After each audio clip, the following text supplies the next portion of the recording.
Hello दोस्तों, स्वागत है आप सभी को आपके अपने यूट्यूब चैनल देवघर मैथमेटिक्स पर। और आज हम लोग परसेंटेज यानी कि प्रतिशत पढ़ने वाले हैं। और जिन्होंने प्रतिशत का इससे पहले वाला वीडियो नहीं देखा है वो प्लेलिस्ट में जाकर के देख सकते हैं। तो चलिए आज हम लोग परसेंटेज में आगे बढ़ते हैं। और आज का पहला क्वेश्चन है, क्या है पहला क्वेश्चन? एक व्यक्ति 10 मिनट में 20 पंक्तियाँ टाइप करता है, ठीक है, लेकिन प्रत्येक पंक्ति में 8% खाली स्थान छोड़ता है। 40 पंक्तियों वाले 23 पेजों को वह कितने समय में टाइप करेगा यदि अब वह पहले से 25% अतिरिक्त खाली स्थान छोड़ता है? ठीक है, तो देखिए इस क्वेश्चन को सॉल्व करने से पहले एक चीज़ हम आप लोगों को बता रहे हैं, थोड़ा उस चीज़ को ध्यान से समझिएगा। ठीक है, मान लीजिए कि हम केला, ठीक है, यानी कि बनाना, आम, मैंगो और सेब, एप्पल लेके बैठे हैं बेचने के लिए। और केला में 10% प्रॉफिट कमा रहे हैं, ठीक है, सेब, आम में भी 10% प्रॉफिट कमा रहे हैं और सेब में भी 10% प्रॉफिट कमा रहे हैं। ठीक है, केला का जो खरीद के लाए हैं तो 400 रुपया में खरीद के लाए हैं, ठीक है। आम मान लीजिए 500 रुपया में खरीद के लाए हैं और सेब 100 रुपया में खरीद के लाए हैं। तो केला में हम लोग कितना प्रॉफिट कमाए? तो 400 में 10% प्रॉफिट कमाए, यानी कि 40 रुपया प्रॉफिट कमाए। समझ रहे हैं ना? आम में 10% प्रॉफिट कमाए थे, यानी कि 50 रुपया प्रॉफिट कमाए। ठीक है, 500 का 10% 50 होता है। समझ रहे हैं ना? समझिएगा। सेब में भी 10% प्रॉफिट कमाए, यानी कि 10 रुपया प्रॉफिट कमाए। ठीक है, ओवरऑल मतलब पूरे हम लोग पूरे में कितना प्रॉफिट कमाए थे? अगर पूरे में प्रॉफिट आप निकालिएगा तो देखिए 40, 50 और 10 कितना हो गया? तो 100 रुपया, यानी कि 100 रुपया हम लोग प्रॉफिट कमाए। किस में? तो 400, 500 और 100, यानी कि 1000 में। 1000 में 100 रुपया प्रॉफिट कमाए। प्रतिशत में निकालेंगे तो प्रतिशत में निकालने के लिए गुना 100 और प्रतिशत का चिन्ह लगाते हैं। समझ पाए ना? समझ पाए? फिर से समझिए। हम लोग केला लेके बैठे हैं बेचने के लिए, आम लेके बैठे और सेब लेके बैठे, ठीक है। तो केला में भी 10% प्रॉफिट कमा रहे हैं, आम में भी 10% प्रॉफिट कमा रहे हैं और सेब में भी 10% प्रॉफिट कमा रहे हैं। ठीक है, तो केला 400 रुपया कर खरीद के लाए थे 400 में, आम 500 में खरीद के लाए थे और सेब 100 रुपया में खरीद के लाए थे। यानी कि केला में 40 रुपया प्रॉफिट हुआ, आम में 50 रुपया प्रॉफिट हुआ और सेब में 10 रुपया प्रॉफिट हुआ। ठीक है, तो ओवरऑल निकालते कि कितना प्रतिशत प्रॉफिट हुआ। जब निकालिएगा तो पूंजी कितना लगाए थे? तो 400, 500 और 100, यानी कि 1000 पूंजी लगाए थे, उसमें हम लोग को 100 रुपया प्रॉफिट हुआ। प्रतिशत में जब निकालेंगे तो कितना प्रतिशत प्रॉफिट हुआ? तो देखिए 0 0 कैंसिल, 0 0 कैंसिल, यानी कि 10% प्रॉफिट हुआ। ठीक है, एक चीज़ यहाँ आप लोग अगर गौर कीजिएगा, समझिए कि यदि कोई भी प्रोडक्ट में, ठीक है, कोई भी प्रोडक्ट में हम लोग जब उसमें सेम प्रॉफिट कमाते हैं, ठीक है ना, या फिर सोचिए कि सेम लॉस, प्रतिशत लॉस होता है, तो ओवरऑल भी सेम ही होगा। समझे? देखिए केला में 10% प्रॉफिट कमाए, आम में 10% प्रॉफिट कमाए और सेब में भी 10% प्रॉफिट कमाए, तो ओवरऑल 10% ही प्रॉफिट हुआ। चाहे इसका प्राइस जो हम खरीद के लाए वो कुछ भी हो, लेकिन अगर प्रॉफिट हम हर आर्टिकल पर, यानी कि हर वस्तु पर प्रॉफिट हम सेम कमा रहे हैं, तो ओवरऑल भी प्रॉफिट सेम ही होगा। ठीक है ना?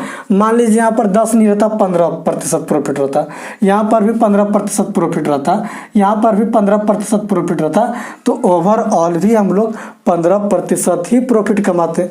इतना अच्छी समझ पाए ना? ठीक है, तो क्वेश्चन में कह रहा है कि एक व्यक्ति 10 मिनट में 20 पंक्तियाँ टाइप करता है, ठीक है ना, लेकिन प्रत्येक पंक्ति में 8% खाली छोड़ता है ना। प्रत्येक पंक्ति में, यानी कि हम अभी बताएं कि जब आर्टिकल का प्राइस कुछ भी रहे और उसमें प्रॉफिट हम सब आर्टिकल में सेम कमा रहे हैं, तो ओवरऑल भी प्रॉफिट सेम ही होगा। ठीक है, इतना चीज़ समझ पाए? देखिए आप क्वेश्चन कर रहा है कि 10 मिनट में 20 पंक्तियाँ टाइप करता है, जिसमें कि 8% खाली स्थान छोड़ता है। तो 20 पंक्तियाँ टाइप करता है, ठीक है, सब में 8% खाली छोड़ रहा है, इसमें भी 8% खाली छोड़ रहा है, इसमें भी 8% खाली छोड़ रहा है। ठीक है, तो ओवरऑल भी वो 8% ही खाली छोड़ेगा। हम बताए ना कि हर आर्टिकल में यदि सेम प्रॉफिट कमाएंगे तो ओवरऑल भी प्रॉफिट सेम ही कमाएंगे। ठीक है, चाहे उसका प्राइस कुछ भी रहे, यदि उसमें प्रॉफिट सेम कमा रहे हैं तो ओवरऑल में भी प्रॉफिट सेम ही कमाएंगे। ठीक है, उसी प्रकार यहाँ 20 पंक्तियाँ, तो 20 पंक्ति में हर पंक्ति में 8% ही स्थान खाली छोड़ रहे हैं। ठीक ना, हर पंक्ति में 8% स्थान खाली छोड़ रहे हैं, तो ओवरऑल में भी 8% ही खाली स्थान छूटेगा। ठीक है, तब देखिएगा, समझिएगा क्वेश्चन को कि हम लोग 20 लाइन में लिख रहे हैं लेटर। ठीक है, 20 लाइन में उसमें से 8% खाली स्थान छोड़ रहे हैं, तो लिख रहे हैं कितना प्रतिशत में, तो लिख रहे हैं हम लोग 92% में ना। 8% खाली छोड़ रहे हैं तो लिख रहे हैं कितना प्रतिशत में, तो 92% में लिख रहे हैं। ठीक है, तो ये लिखने में कितना टाइम लग रहा है हम लोगों को, तो ये लिखने में 10 मिनट लग रहा है। कितना मिनट लग रहा है, तो 10 मिनट लग रहा है। तो 1 मिनट में हम लोग कितना पंक्तियाँ लिख पाएंगे। ठीक है, सबसे पहले ये निकाल लेते हैं। तो 1 मिनट में हम लोग 2 लाइन का 92% लिख पाएंगे 1 मिनट में। पर मिनट में जो है 2 लाइन का 92% लिख पाएंगे। ठीक है, दिखाई पड़ रहा है ना यहाँ पर, देखिए 2 लाइन का 92% लिख पाएंगे कब, पर मिनट। ठीक है, देखिए फिर से समझिए, कह रहा है कि 10 मिनट में 20 पंक्तियाँ लिखता है ना, जिसमें कि 8% खाली छोड़ता है, तो हम लोग लिखते हैं कितना है, 92% ओवरऑल।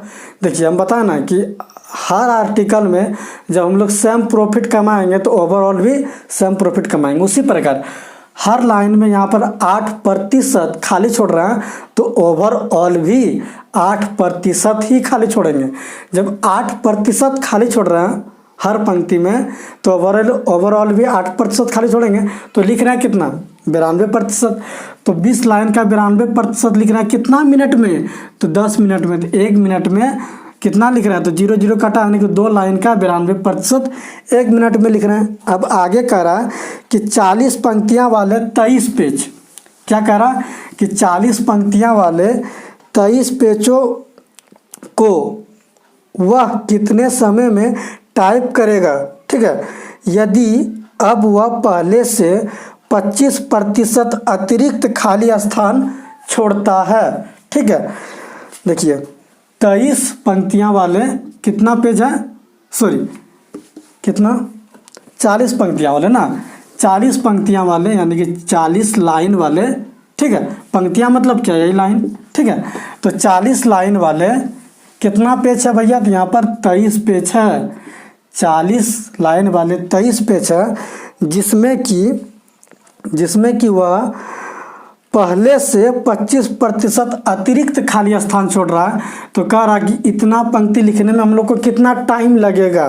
तो देखिए मान लीजिए कि टोटल लेटर उसको हर पंक्ति में 100 लेटर लिखना था। ठीक है, उसमें से पहले जो है 8% खाली छोड़ रहा था। ठीक है, तो यानी कि 8 लेटर हर पंक्ति में खाली छोड़ रहा था।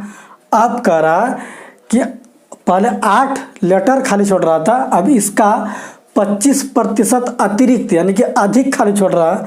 तो 8 का 25% क्या होगा, तो 25% का भिन्न क्या होता है, हाँ 25% का भिन्न होता है, क्या होता है, तो 5% का भिन्न होता है 1/20। तो 25% का भिन्न हो जाएगा 25 यानी कि 5/20, इसको काट देंगे 5 का 5, अब 5 चौक 20 यानी कि 1/4, इसको काटेंगे कितना 2, यानी कि अब जो है 2 लेटर अतिरिक्त यानी कि 8 पहले छोड़ रहा था, अब 2 ज़्यादा छोड़ेगा, यानी कि अब जो है 10 लेटर छोड़ेगा हर पंक्ति में लिखना, खाली स्थान छोड़ेगा 10 लेटर का। ठीक है, तो पहले टोटल 100 में 10 लेटर खाली छोड़ रहा है, यानी कि 10% खाली छोड़ रहा है। ठीक है, समझ पाए आप लोग, फिर से समझिए क्या कह रहा है कि पहले से 25% अब अतिरिक्त खाली स्थान छोड़ रहा है। ठीक है, तो मान लीजिए कि हर लाइन में 100 लेटर लिखना था, उसमें से पहले क्या कर रहा था, तो 8% खाली छोड़ रहा था। तो 100 का 8% क्या होता है, 8, यानी कि पहले 8 जगह 8 लेटर का जगह खाली छोड़ रहा था हर पंक्ति में। अब कह रहे कि 25% अतिरिक्त छोड़ रहा है, तो 25% का भिन्न होता है 1/4, या जो है 2 लेटर अतिरिक्त छोड़ रहा है। तो पहले 8 छोड़ रहा था, अब 2 ज़्यादा, यानी कि 10 लेटर लिखने की जगह छोड़ रहा है। तो 100 में 10 जगह छोड़ रहा है, कितना प्रतिशत छोड़ रहा है, 10% छोड़ रहा है। ठीक है, समझ पाए आप लोग। तो 100 में 10% छोड़ रहा है, तो लिख कितना रहा है, तो 90% लिख रहा है। ठीक है, यानी कि हर पंक्ति में 90% लेटर लिख रहा है। ठीक है, इतना चीज़ क्लियर है। तो देखिए, यानी कि 23 पेज 40 लाइन कितना प्रतिशत लिखेगा लेटर, तो 90% लिखेगा। तो इतना लिखने में कह रहा कि कितना टाइम लगेगा। ठीक है, इतना लिखने में कितना टाइम लगेगा, तो 1 मिनट में 2 लाइन। ठीक है, 92% लिखता है। ठीक है, तो कितना मिनट लगेगा, तो देखिए जब इसको काटिएगा, 23 का 23 और 23 चौका 92 ना, ये हो जाएगा 2 चौक 8 और 8 पंचे 40, यानी कि 450 मिनट लगेगा ये लिखने में। 23 पेज में 40 लाइन 90% लिखने में 450 मिनट लगेगा। ठीक है, 450 मिनट लगेगा। दिखाई पड़ रहा है ना आप लोगों को। चलिए, समझ पाए, उम्मीद करते हैं कि आप लोग इस चीज़ को समझ पाए होंगे। ठीक है, तो आगे बढ़ते हैं नेक्स्ट क्वेश्चन पर। ठीक है, तो चलिए इस क्वेश्चन को देखिए क्या करा। जब एक आदमी की आय 6000 बढ़ जाती है तो आयकर की दर 18% से घटकर 15% रह जाता है, जबकि दोनों ही परिस्थितियों में 25% आयकर मुक्त है तथा दोनों ही परिस्थितियों में वह समान आयकर चुकता करता है, तो उसकी प्रारंभिक आय ज्ञात करें, यानी कि इनिशियल इनकम ज्ञात करें। ठीक है, इनिशियल इनकम ज्ञात करें, यही कह रहा। तो मान लीजिए कि उसका इनिशियल इनकम X रुपया था। ठीक है, तो कह रहा कि 6000 बढ़ जाती है, यानी कि न्यू इनकम जो है क्या हो गया, तो न्यू इनकम हो गया X प्लस 6000। ठीक है, और कह रहा है कि अब जो है, सॉरी आगे क्या कह रहा है, आगे कह रहा है कि आयकर की दर 18% से घटकर 15% हो जाती है, यानी कि पहले आयकर की दर 18% था, अब 15% हो जाती है। ठीक है, और कह रहा है कि दोनों ही परिस्थितियों में 25% आयकर मुक्त है। ठीक है, दोनों ही परिस्थितियों में 25% आयकर मुक्त है। तो सबसे पहले इसको हम लोग डिटेल करते हैं, उसके बाद पेपर में कैसे करेंगे, ठीक है, उस कॉन्सेप्ट को सीखेंगे। ठीक, तो देखिए पहले वो जो था उसका इनकम X रुपया था, X रुपया में 25% का इनकम टैक्स नहीं लग रहा था। ठीक है, यानी कि पहले प्रारंभिक आय X रुपया था, तो X रुपया में कह रहा है कि 25% का जो टैक्स नहीं लगता था, 25% का टैक्स नहीं लगता था। लगता कितना का था, तो 75% का टैक्स लगता था। समझिएगा, 75% का टैक्स लगता था। किस रेट से लगता था, तो 18% के रेट से लगता था। ठीक है, और न्यू इनकम में भी कह रहा है कि 25% टैक्स मुक्त है। कह रहा है ना कि दोनों ही परिस्थितियों में 25% टैक्स मुक्त है, यानी कि न्यू इनकम जो है X प्लस 6000 है, इसमें भी 25% का टैक्स नहीं लगता। लगता है कितना का, तो 75% का टैक्स लगता है। किस दर से लगता है, तो 15% के दर से लगता है। ठीक है, दिखाई पड़ रहा है, देखिएगा। और कह रहा कि दोनों ही परिस्थितियों में आयकर समान चुकता करना पड़ता है, यानी कि जो पहले टैक्स लगता था अभी भी उतना ही टैक्स लग रहा है ना, जितना पहले टैक्स लगता था अभी भी उतना ही टैक्स लग रहा है, यानी कि दोनों क्या है, तो बराबर है। तो कह रहा कि प्रारंभिक इनकम क्या होगा, यानी कि इनिशियल इनकम क्या होगा, तो इनिशियल इनकम निकालेंगे। देखिए ये और ये क्या हो जा रहा है, कट जा रहा है, 100 कट रहा है ना, छतिया 18 और 3 पचे 15 ना, 3 छक 18 और 3 पचे 15। जब x का मान निकालेंगे 6x बराबर 5x 6 पंचे 30 यानी कि 30,000। ठीक है, तो x का मान क्या हो गया, तो x का मान हो गया 30,000। x का मान क्या हो गया, तो x का मान हो गया 30,000। दिखाई पड़ रहा है आप लोगों को। चलिए x का मान हो गया 30,000। अब देखिए इसको हम लोग पेपर में कैसे करेंगे उस चीज़ को समझते हैं। थोड़ा गौर कीजिएगा इसमें। अगर हम लोग ये जो है 25% में टैक्स नहीं लग रहा है, इसका यूज नहीं करते हैं तो कोई फ़र्क पड़ता क्वेश्चन में। देखिए इसका यूज नहीं करते तो कोई फ़र्क नहीं पड़ता, क्योंकि ये भी कट जा रहा है इधर और ये भी कट जा रहा है इधर, क्योंकि दोनों परिस्थितियों में सेम प्रतिशत जो है मुक्त आयकर है। ठीक है, यानी कि यहाँ पर भी 25% टैक्स नहीं लगता है 25% का, और यहाँ पर भी 25% का टैक्स नहीं लगता। लगता कितना का है, तो 75% का, यहाँ पर भी 75% का टैक्स लगता है। यदि ये दोनों हम लोग नहीं भी लिखेंगे तो कोई फर्क नहीं पड़ेगा, क्योंकि यहाँ पर भी कट जा रहा है, यहाँ पर दोनों का क्या हो रहा है, कट जा रहा है। 25% की जगह पर 30% भी रहता कि दोनों ही परिस्थितियों में 30% आयकर मुक्त है, तो भी हम लोग यहाँ पर 30% यानी कि नहीं लिखते हैं तो भी चलता है। यानी कि कुछ भी रहे यहाँ पर ना, कितना प्रतिशत मुक्त है ये है, तो वो चीज़ हम लोग नहीं भी लिखेंगे तो चलेगा। इतना कन्फर्म है ना, क्यों, क्योंकि कट जाता है। तो देखिएगा हम लोग इसको पेपर में कैसे करेंगे उस चीज़ को समझिएगा। इतना समझे ना कि इसका यूज हम लोग नहीं भी करेंगे तो चलेगा, क्योंकि ये दोनों कट जाता है। अब देखिएगा समझिएगा आप लोग। मान लीजिए कि पहले वह x रुपया कमाता था। कितना कमाता था, x रुपया कमाता था। x रुपया में 18% जो है क्या करता था, x रुपया का 18% टैक्स लग जाता था। x रुपया का 18% टैक्स लग जाता था, और अभी जो है x रुपया में 15% टैक्स लग रहा है। समझिएगा आप लोग, थोड़ा ध्यान दीजिएगा। x रुपया में 18% टैक्स लगता था पहले, और अब जो है x रुपया में 15% टैक्स लग रहा है। तो टैक्स बचना चाहिए ना, कितना बचना चाहिए, तो 3% टैक्स बचना चाहिए x का ना। x में यानी कि x में पहले 18% टैक्स लगता था, अब x में जो है 15% टैक्स लग रहा है, यानी कि 3% बच रहा है ना। x का 3% बच रहा है, लेकिन सवाल में कह रहा है कि दोनों ही परिस्थितियों में आयकर सेम चुकता हो रहा है ना, चुकता जो है टैक्स सेम कर रहा है, बच नहीं रहा। पहले जितना करता था अभी भी उतना कर रहा है। लेकिन इस तरह से हम लोग जब देखते हैं कि पहले 18% टैक्स लगता था x में, अब जो है x में 15% टैक्स लग रहा है, यानी कि 3% बच रहा है। 3% बच रहा है, लेकिन क्वेश्चन में कह रहा है कि नहीं बच रहा है। क्यों नहीं बच रहा है, क्योंकि ये जो बढ़ा 6,000 इसमें भी 15% टैक्स लग रहा है।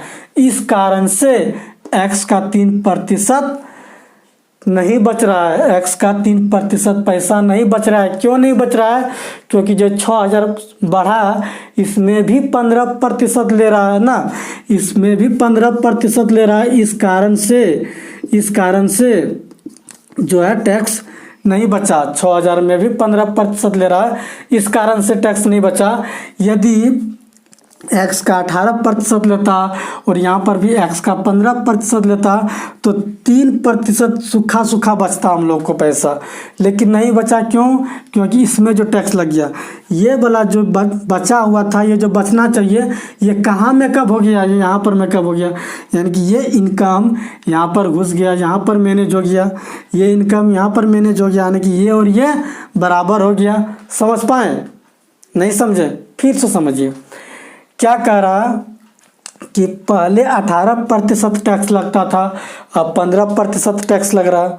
ठीक है, यानी कि x रुपया में पहले 18% टैक्स लगता था, अब 15% लग रहा है। तो x रुपया में 18% पहले टैक्स लगता था, 15% x रुपया में अगर टैक्स लगेगा।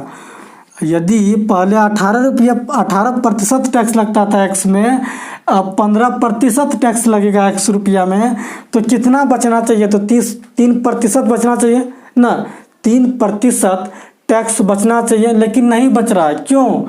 क्योंकि ये जो 6,000 बचा ना, 6,000 जो बढ़ा इनकम, उसमें भी 15% लग रहा है, 6,000 में भी 15% टैक्स लग रहा है, इस कारण से नहीं बचा। यानी कि ये जो इनकम बचना चाहिए ये यहाँ से ले लिया, यानी कि 6,000 का 15% में 6,000 का 15% जो हुआ, यही इनकम यहाँ घुस गया, यानी कि यहाँ मैनेज हो गया, यानी कि ये और ये बराबर हो गया। तो इसमें जब x का मान निकालेंगे तो नहीं निकलेगा। देखिए 3 का 3 और 3 5 15, x का मान हो गया 30,000। ठीक है, इससे भी हम लोग निकाल सकते हैं। समझ पाए आप लोग? चलिए इस तरह के और एक तो क्वेश्चन लेते हैं, ठीक है, ताकि आप लोगों को क्लियर हो जाए। चलिए इस क्वेश्चन को देखिए क्या कह रहा है, सेम क्वेश्चन है। एक आदमी की आय 28,800 रुपया है। जब उसकी आय बढ़ जाती है तो आयकर की दर 12% से घटकर 10% रह जाता है, जबकि दोनों ही परिस्थितियों में 30% आयकर मुक्त है तथा दोनों ही परिस्थितियों में वह समान आयकर चुकता करता है, तो उसकी प्रारंभिक आय में हुई वृद्धि ज्ञात करें। ठीक है, क्वेश्चन आप लोग भी पढ़ पा रहे होंगे। तो देखिएगा, इनिशियल इनकम यानी कि प्रारंभिक इनकम क्या है? इनिशियल इनकम क्या है? तो इनिशियल इनकम है 28,800 रुपया। इनिशियल इनकम क्या है? तो 28,800 रुपया है। अब जो है न्यू इनकम क्या हो गया? तो न्यू इनकम हो गया 28,800 से कुछ बढ़ गया, यानी कि एक्स बढ़ गया 100 रुपया। ठीक है, बढ़ जाती है, यानी कि 100 रुपया बढ़ गया। और कह रहा है कि आयकर की दर 12% से घटकर 10% हो जाती है।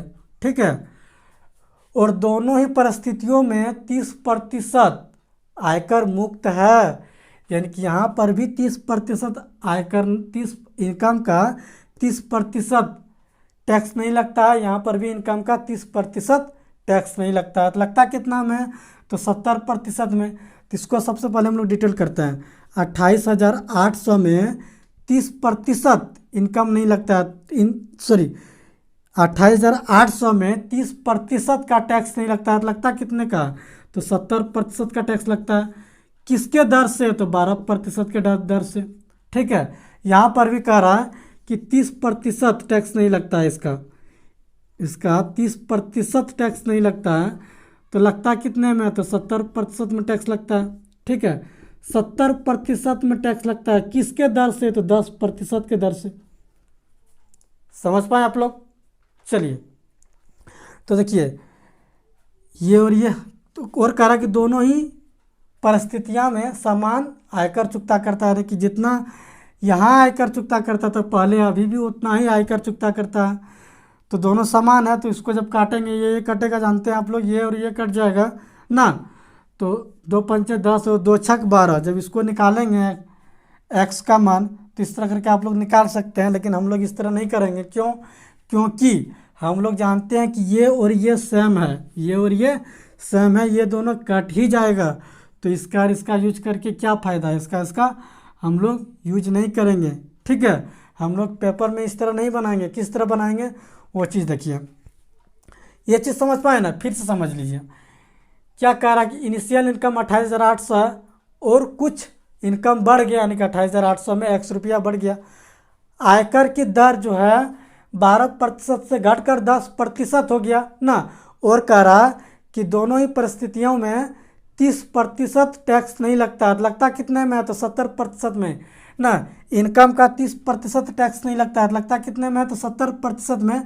28,800 में 70% में टैक्स लग रहा है। किसके दर से? तो 12% के दर से। यहाँ पर भी 30% टैक्स नहीं लगता है इनकम का। तो इनकम यहाँ क्या है? तो 28,800 प्लस 100 रुपया है, इसमें से 30% टैक्स नहीं लगता है। लगता कितने में? तो 70% में। किसके दर से? तो 10% के दर से। ठीक है, तो यहाँ से हम लोग x का मान कटा के निकाल सकते हैं, लेकिन हम लोगों को इस तरह करना ही नहीं है ना। देखिएगा, हम लोगों को इसका यूज नहीं करना है। किसका? 70% का, क्योंकि दोनों साइड कट जाता है। तो समझिएगा आप लोग, इसका जो 28,800 में 12% टैक्स लग रहा है और यहाँ पर 28,800 में 10% टैक्स लग रहा है। तो बच रहा कितना? 2% बचना चाहिए। पहले 12% टैक्स लगता था 28,800 में, समझिएगा 28,800 में पहले 12% टैक्स लगता था, अब 28,800 में 10% टैक्स लग रहा है। तो 2% सूखा सूखा बच रहा है यहाँ पर ना। इनकम का 2% जो है बच रहा है पैसा, यानी कि 28,800 में 2% बचना चाहिए, लेकिन कह रहा कि नहीं बच रहा है। 2% बचना चाहिए लेकिन कह रहा कि बच नहीं रहा है। क्यों नहीं बच रहा है? ये जो इनकम बढ़ा ना 100 रुपया, इसका 10% जो टैक्स ले लेता है, इस कारण से नहीं बच रहा है। यानी कि ये जो बचा हुआ पैसा है ये कहाँ चल गया? तो एक्स में चल गया। ये पैसा एक्स में चल गया। तो एक्स का 10% जो है, एक्स का 10% किसके बराबर होगा? तो 28,800 का 2% के बराबर होगा ना। 28,800 के 2% के बराबर होगा। समझ पा रहे हैं ना आप लोग? चलिए, तो ये क्या हो जाएगा? तो 100 कैंसिल, 2 पंचे 10, यहाँ से हम लोग ये काटिएगा, यानी कि 28,000 को 5 से भाग दीजिएगा, जो आएगा वही आंसर ना। भाग दीजिए, एक्स का मान वही हो जाएगा, यानी कि वही हो गया आंसर। इतना ही क्या हुआ? तो वृद्धि हुआ। ठीक है, तो एक्स का मान आप लोग निकाल सकते हैं ना, आराम से निकालिए ना। इसको जब कटाइएगा, जब इसको 5 से कटाएंगे तो 5 25, क्या बचा? 3। तो 5 7 35, 7 बार में ना। यहाँ पर भी क्या बचा? 30, सॉरी 5 7 35, तो 35 36 37 38, 3 बचा। फिर 6 पंचे 30, यानी कि 5760, यही हो गया आंसर ना। 5760 रुपया क्या हो गया? उसका इनकम बढ़ गया ना। 5760 रुपया क्या हुआ? तो इनकम बढ़ गया, 5,760 रुपया इनकम बढ़ा। ठीक है, समझ पाए? एक बार फिर से समझ लेते हैं। इनिशियल इनकम 28,800 था, ठीक ना। अब कह रहा कि कुछ बढ़ गया, यानी कि 28,800 में एक्स बढ़ गया। ठीक है, 28,800 प्लस एक्स रुपया हो गया। पहले इनकम टैक्स 12% था, अब घटकर 10% हो गया। तो 28,800 में 12% पहले लग रहा था। मान लीजिए अब 28,800 में 10% टैक्स लगता तो सूखा सूखा 2% बचता। 28,800 का 2% बचता, लेकिन नहीं बच रहा है। क्वेश्चन में कह रहा है कि दोनों ही परिस्थितियों में आयकर स्वयं चुकता करना पड़ रहा है। ठीक है, तो 2% बचता लेकिन नहीं बच रहा है। क्यों नहीं बच रहा है? ये जो इनकम बढ़ा ना, इसमें भी 10% देना पड़ रहा है। जो यहाँ बचना चाहिए वो क्यों नहीं बच रहा है? कि एक्स में 10% देना पड़ रहा है, जो बचना चाहिए नहीं बच रहा है, इसीलिए। ठीक है, तो ये वाला जो पैसा है कहाँ घुस गया? इसमें घुस गया ना, इसी कारण से तो नहीं बचा। यानी कि ये और एक्स का 10%, ये दोनों बराबर होगा। 28,800 का 2%, एक्स का 10% के बराबर होगा। तो यहाँ से हम लोग एक्स का मान निकाल लिए। कोई दिक्कत? चलिए, उम्मीद करते हैं कि आप लोग इस चीज़ को समझ पाए होंगे। आगे बढ़ते हैं और नेक्स्ट क्वेश्चन पर चलते हैं। चलिए, इस क्वेश्चन को देखिए क्या कह रहा है। यदि आयकर में 19% की वृद्धि हो तो शुद्ध आय में 6% की कमी होती है, तो आयकर की दर ज्ञात करें। ठीक है, तो देखिए एक चीज़ हम आप लोग को बताए थे कि मान लीजिए कि आपके पास 20 रुपया है। ठीक है, बताए थे पहले, यानी कि इससे पहले वाला वीडियो में बताए होंगे। मान लीजिए कि आपके पास 20 रुपया है, इसमें से आप लोग मान लीजिए कि 10 रुपया चॉकलेट खाने में ख़त्म करते हैं, तो 10 रुपया इधर और बिस्कुट खाने में ख़त्म करते हैं। ठीक है ना, ये चॉकलेट और ये बिस्किट। ठीक है, यानी कि 10 रुपया आप चॉकलेट खाने में ख़त्म करते हैं, तो 10 रुपया इधर बिस्कुट खाने में ख़त्म करते हैं। ठीक है, अब चॉकलेट में आप लोग मान लीजिए कि 2 रुपया ज़्यादा खर्चा कर दिया, यानी कि 12 रुपया खर्चा कर दिया चॉकलेट खाने में, तो आप बिस्कुट जो खाइएगा तो वो 8 ही रुपया का खाइएगा। ठीक है, तो देखिए इधर जो है कितना बढ़ा, तो 2 रुपया बढ़ा, इधर जब 2 रुपया बढ़ा तो इधर 2 रुपया घटा। जब आपके पास 20 ही रुपया है तो इधर घटे बढ़ेगा तो इधर घटेगा ना, जितना अमाउंट इधर बढ़ाइएगा उतना ही अमाउंट इधर घटेगा, या फिर इधर बढ़ाइएगा तो इधर घटेगा। यदि आपके पास फिक्स पैसा रहे तब, बताए थे आप लोगों को इससे पहले वाला वीडियो में इस तरह करके हम समझाए थे, तो उम्मीद करते हैं कि आप लोग इस चीज़ को समझते होंगे। ठीक है, यानी कि जब अमाउंट फिक्स रहे तो जब खर्चा में इधर हम लोग बढ़ाएंगे तो इधर खर्चा में घटेगा, और इधर खर्चा में बढ़ाएंगे तो इधर खर्चा घटेगा। ठीक है, तो चलिए तो समझिएगा, मान लीजिए कि आपका इनकम 100 रुपया है। ठीक है, इनकम 100 रुपया है, इनकम क्या है 100 रुपया है। ठीक है, मान लीजिए आपका इनकम 100 रुपया, उसमें से आप टैक्स 20 रुपया देते हैं, तो नेट इनकम क्या होता है? नेट इनकम मतलब होता है क्या जानते हैं? शुद्ध आय, जो टैक्स देने के बाद जो पैसा बचता है, जो आप घर ले जाते हैं वो, तो 80 रुपया बचता है। ठीक है, तो मान लीजिए कि किसी कारण टैक्स बढ़ गया 5 रुपया। ठीक है, किसी कारण टैक्स 5 रुपया बढ़ गया, यानी कि 25 रुपया हो गया, और अभी भी आपका इनकम 100 रुपया ही है, तो नेट इनकम क्या हो जाएगा? तो नेट इनकम हो जाएगा 75 रुपया ना। जब 5 रुपया इधर क्या आ गया, टैक्स बढ़ गया, तो 5 रुपया इधर क्या हो गया, घट गया, यानी कि 5 रुपया ज़्यादा टैक्स दे रहे हैं तो 5 रुपया कम ही घर ले जा पाएंगे ना। 5 रुपया इधर ज़्यादा देंगे तो 5 रुपया इधर कम ही रहेगा आपके पास। इतना समझते हैं ना? तो अगर ये हो गया क्या, अमाउंट ऑफ चेंज, यानी कि अमाउंट ऑफ चेंज सेम है। ये मत समझिएगा कि अमाउंट ऑफ चेंज जितना इधर हुआ उतना ही इधर हुआ। ठीक है, अमाउंट ऑफ चेंज जितना इधर हुआ उतना ही इधर हुआ, लेकिन प्रतिशत चेंज सेम नहीं होगा। ठीक है, अमाउंट ऑफ चेंज सेम हुआ ना इधर, लेकिन प्रतिशत चेंज सेम नहीं होगा। क्यों नहीं होगा? क्योंकि देखिए यहाँ पर 5 रुपया बढ़ा किस पर, 20 रुपया पर। 5 रुपया टैक्स बढ़ा किस पर, 20 पर, तो प्रतिशत निकालेंगे तो कितना प्रतिशत हो जाएगा? तो प्रतिशत हो जाएगा 25, यानी कि 25% हो जाएगा। ठीक है, लेकिन यहाँ 5 रुपया घटा किस पर, 80 पर। 5 रुपया घटा 80 पर, जब प्रतिशत में निकालेंगे तो इसका प्रतिशत क्या हो जाएगा? तो इसका प्रतिशत हो जाएगा 6.1/4%। ठीक है, समझ पाए आप लोग? प्रतिशत चेंज सेम नहीं होता है, लेकिन अमाउंट ऑफ चेंज सेम होता है। इतना क्लियर है? चलिए, उम्मीद करते हैं कि आप लोग इतना समझ पाएंगे। नहीं समझे तो फिर से समझाते हैं।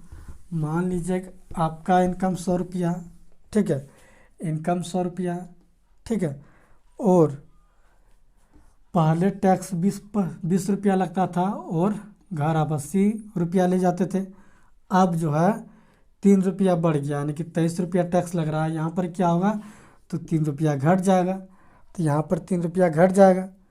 यहाँ पर 3 रुपया बढ़ गया तो यहाँ पर 3 रुपया क्या हो जाएगा? तो घट जाएगा, यानी कि अब 78 रुपया ले जा पाएंगे। क्लियर है? 3 रुपया यहाँ बढ़ गया तो 3 रुपया यहाँ घट जाएगा।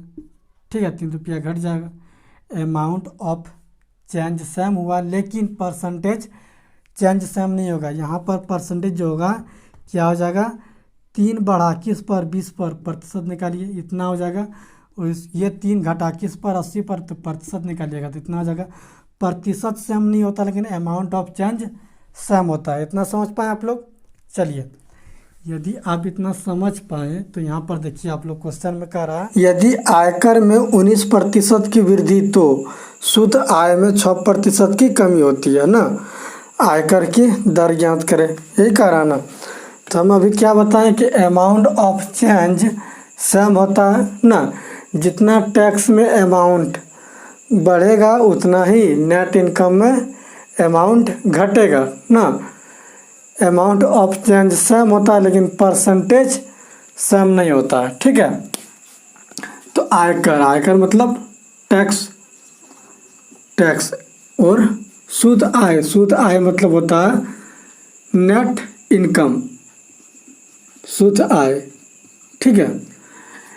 जितना आयकर में टैक्स बढ़ेगा उतना ही शुद्ध आय में घटेगा अमाउंट, ठीक है। तो amount of change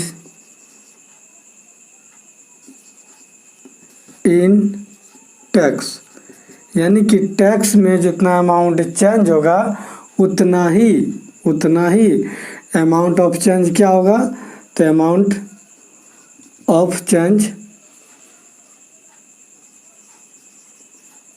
in net income. अभी बताएं ना आप लोगों को, समझ पाए, फिर से एक बार समझ लीजिए। मान लीजिए कि मेरा इनकम 100 रुपया, ठीक है, दिखाई पड़ रहा है। मेरा इनकम 100 रुपया है, उसमें से नहीं दिखाई पड़ रहा। मान लीजिए कि मेरा इनकम 100 रुपया, मेरा इनकम क्या है, तो 100 रुपया, ठीक है। उसमें से हमको टैक्स कितना, तो 25 रुपया देना पड़ रहा है। टैक्स 25 रुपया देना पड़ रहा है, तो नेट इनकम क्या हो गया, यानी कि शुद्ध आय क्या हो गया, तो शुद्ध आय यानी कि कितना पैसा हम घर ले जा पाएंगे, तो 75 रुपया घर ले जा पाएंगे। यदि 100 रुपया मेरा इनकम है, उसमें से 25 रुपया टैक्स लग जाता है, तो हम 75 रुपया घर ले जा पाएंगे, ठीक है। तो मान लीजिए किसी कारण से टैक्स 10 रुपया बढ़ गया, टैक्स 10 रुपया बढ़ के हो गया 35 रुपया, टैक्स 10 रुपया बढ़ गया 35 रुपया हो गया, तो नेट इनकम क्या होगा, तो नेट इनकम जो है 10 रुपया घट जाएगा, यानी कि नेट इनकम हो जाएगा 65 रुपया ना। यानी कि इधर 10 रुपया क्या हुआ, तो बढ़ा, तो इधर 10 रुपया क्या हो गया, घटा। 10 रुपया टैक्स ज़्यादा लगा तो 10 रुपया हम कम घर ले जा पाएंगे ना, यदि मेरा इनकम वही रहे तो, ठीक है। समझ पा रहे हैं आप लोग, चलिए ये चीज़ समझ गए, ठीक ना। तो उसी प्रकार इसका जब आप रेशियो प्रतिशत निकालिएगा ना, तो दोनों का प्रतिशत अलग अलग आएगा, ठीक ना। लेकिन दोनों का मात्रा क्या होता है, सेम होता है। जितना मात्रा इधर बढ़ेगा उतना ही इधर क्या होगा, घटेगा ना। जितना अमाउंट इधर बढ़ेगा टैक्स में उतना ही नेट इनकम में अमाउंट घटेगा, लेकिन परसेंटेज चेंज सेम नहीं होता है। जितना परसेंटेज इधर चेंज हुआ उतना परसेंटेज इधर चेंज नहीं होगा। अमाउंट ऑफ चेंज सेम होता है, ठीक है। समझे ना आप लोग, अमाउंट ऑफ चेंज क्या होता है, सेम होता है। इधर 10 रुपया बढ़ा तो इधर 10 रुपया क्या हुआ, घटा, ठीक है। इतना चीज़ आप लोग समझ पाए आप लोग। चलिए देखिए, तो इधर कह रहा है क्वेश्चन में कि टैक्स जो है, टैक्स का कितना प्रतिशत बढ़ा, तो 19% बढ़ा, ठीक है। टैक्स का 19% बढ़ा और शुद्ध आय में जो है यानी कि नेट इनकम, एन आई मतलब होता है नेट इनकम, नेट इनकम का 6% क्या हुआ, घट गया। तो इसका अमाउंट और इसका अमाउंट ऑफ चेंज क्या होगा, तो सेम होगा। यानी कि इसमें जितना अमाउंट बढ़ा उतना ही अमाउंट क्या हुआ, इसमें घटा ना। तो ये क्या होगा, तो बराबर होगा ना। टैक्स का जितना अमाउंट बढ़ा उतना ही शुद्ध आय में अमाउंट घटेगा ना, उतना ही शुद्ध आय में अमाउंट घटेगा। तो इसका रेशियो क्या हो जाएगा, तो 100 कैंसिल, टैक्स ना, टैक्स अपॉन क्या हो गया, नेट इनकम, तो 6/19। यानी कि यदि वह 6 रुपया टैक्स देता है तो 9 रुपया वह क्या घर ले जाता है। नेट इनकम 9 रुपया, सॉरी 19 रुपया है, तो 19 रुपया वह घर ले जाता है ना। 6 रुपया अगर वह टैक्स देता है तो 19 रुपया घर ले जाता है। तो इनकम क्या होता है, इनकम जो होता है ना, इनकम नेट इनकम और टैक्स का योग इनकम होता है। क्या होता है, तो नेट इनकम और टैक्स का योग इनकम होता है ना। इनकम क्या होता है, तो टैक्स और नेट इनकम का योग होता है। तो नेट इनकम क्या हो गया यहाँ पर, तो नेट इनकम हो गया यहाँ पर 19 रुपया और टैक्स 6 रुपया दे रहा है। तो इनकम क्या हो जाएगा, तो इनकम हो जाएगा 19 और 6 क्या हो जाएगा 25 रुपया इनकम हो जाएगा, जिसमें कि 6 रुपया वो टैक्स दे रहा है। क्या दे रहा है 6 रुपया, तो 6 रुपया वो टैक्स दे रहा है, ऊपर ला दिखाई नहीं पड़ रहा। 6 रुपया वो क्या कर रहा है, तो टैक्स दे रहा है। कह रहा है कि आयकर की दर ज्ञात करें, तो 6 रुपया टैक्स दे रहा है किस पर, उसका इनकम 25 रुपया, उसका इनकम क्या है 25 रुपया। 25 रुपया पर 6 रुपया टैक्स दे रहा है, तो प्रतिशत बताना है, तो गुना 100 प्रतिशत का चिन्ह लगाएंगे, तो क्या हो जाएगा, तो 25 चौका 100 यानी कि 6 चौक 24, 24% क्या हो गया, तो आयकर की दर हो गया, 24% आयकर की दर हो गया। समझ पाए आप लोग, फिर से समझिए क्या कह रहा है कि यदि आयकर में 19% की वृद्धि और शुद्ध आय में क्या कह रहा 6% की कमी होती है, तो आयकर की दर ज्ञात करें। ठीक है, तो हम अभी बताएं कि जितना अमाउंट ऑफ चेंज टैक्स में होगा उतना ही अमाउंट ऑफ चेंज शुद्ध आय में होगा, यानी कि नेट इनकम में होगा। ठीक है, तो इधर टैक्स का इतना प्रतिशत बढ़ा तो नेट इनकम का इतना प्रतिशत बढ़ा। प्रतिशत सम नहीं होता, क्या सम होता है, तो अमाउंट ऑफ चेंज सम होता है, यानी कि टैक्स में इतना प्रतिशत बढ़ा, यानी कि इतना रुपया टैक्स में बढ़ा तो शुद्ध आय में इतना रुपया क्या हो गया, घट गया। तो इसका रेशियो क्या निकल गया 6/19, यानी कि टैक्स यदि 6 रुपया देता है तो नेट इनकम 19 रुपया हो गया।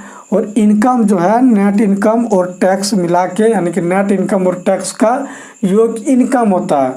तो टैक्स 19 रुपया देता है, सॉरी टैक्स 6 रुपया देता है, नेट इनकम 19 रुपया है, तो इनकम क्या हो गया 25 रुपया।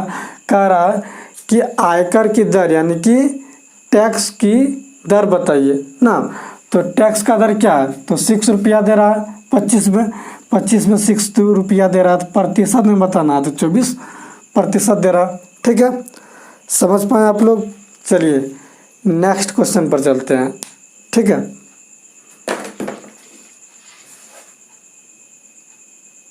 चलिए इस क्वेश्चन को देखिए और लास्ट क्वेश्चन है। ठीक है, क्या कह रहा है क्वेश्चन कि यदि आयकर में 17% वृद्धि होने पर शुद्ध आय 3% कमी होती है, तो आयकर की दर ज्ञात करें ना। यदि आयकर में 17% की वृद्धि होने पर शुद्ध आय में 30% की कमी होती है, तो आयकर की दर ज्ञात करें। ठीक है, टैक्स जो है टैक्स क्या हुआ, तो 17% वृद्धि हो गया। ठीक है, जितना अमाउंट ऑफ चेंज इधर होगा उतना ही amount of change net income में ही होगा, नेट इनकम में भी होगा। तो नेट इनकम क्या कर रहा है कि 3% कमी हो गया। जितना अमाउंट ऑफ चेंज इधर होगा उतना ही अमाउंट ऑफ चेंज जितना इधर होगा, यानी कि जितना मात्रा इधर बढ़ेगा उतना ही मात्रा इधर घटेगा। ठीक है, लेकिन प्रतिशत चेंज सेम नहीं होता है। जब इसको हम लोग कटाएंगे तो क्या 100 कैंसिल, टैक्स और नेट इनकम का रेशियो क्या हो गया, तो 3/17, यानी कि 3 रुपया टैक्स देता है तो 17 रुपया घर लगता है। तो इनकम क्या है, तो इनकम क्या है, टैक्स जो है 3 रुपया देता है और घर जो है नेट इनकम जो है नेट इनकम 17 रुपया, यानी कि 17 रुपया घर लगता है, 3 रुपया टैक्स देता है, तो इनकम 20 रुपया है ना। ये दोनों का योग तो इनकम होता है ना। तो कह रहा है, क्या कह रहा है क्वेश्चन में कह रहा है कि आयकर की दर ज्ञात करें। ठीक है, तो कितना दर दे रहा है, कितना दे रहा है आयकर की दर, तो 3 रुपया दे रहा है। ठीक है, कितना दे रहा है आयकर, तो 3 रुपया दे रहा है, टैक्स 3 रुपया दे रहा है, किस में, तो 20 रुपया में, प्रतिशत में निकालना है, तो गुना 100 और प्रतिशत का चिन्ह लगाना है। ठीक है, तो क्या हो जाएगा 5 बार में 5 या 15, यानी कि 15% टैक्स, 15% टैक्स लगेगा, 15% टैक्स लगेगा। फिर से समझिए क्या कह रहा है क्वेश्चन में कि यदि आयकर में 17% की वृद्धि होने पर और शुद्ध आय में 3% की कमी होने पर आयकर की दर ज्ञात करें। तो जितना अमाउंट ऑफ चेंज इधर होगा उतना ही चेंज इधर होगा, जितना मात्रा इधर बढ़ेगा उतना ही मात्रा इधर घटेगा, लेकिन परसेंटेज चेंज सेम नहीं होता है। तो इधर इतना बढ़ा तो इधर इतना घटा, तो इसका हम लोग रेशियो निकाल लिए। टैक्स 3 रुपया है तो नेट इनकम 17 रुपया है, तो इनकम क्या है, तो 20 रुपया, टैक्स 3 रुपया दे रहा है, नेट इनकम 17 रुपया, इनकम 20 रुपया, प्रतिशत में बताना है तो 3 रुपया टैक्स दे रहा है 20 रुपया में, प्रतिशत में कहेगा कि बताइए तो 15% दे रहा है। चलिए, जिन्होंने इस चैनल को अभी तक सब्सक्राइब नहीं किया तो इस चैनल को सब्सक्राइब कर लें और बेल आइकन को ऑल में प्रेस कर लें, ठीक है, ताकि हर एक वीडियो का नोटिफिकेशन आपको मिलती रहे। और हम लोग नेक्स्ट वीडियो में अलग टाइप पढ़ने वाले हैं, ठीक। और आप सभी को थैंक यू, ठीक है। और ऐसे ही वीडियो आप लोग देखते रहिए और हम आप लोगों के लिए ऐसे ही मेहनत करते रहेंगे। चलिए, आज यहीं तक।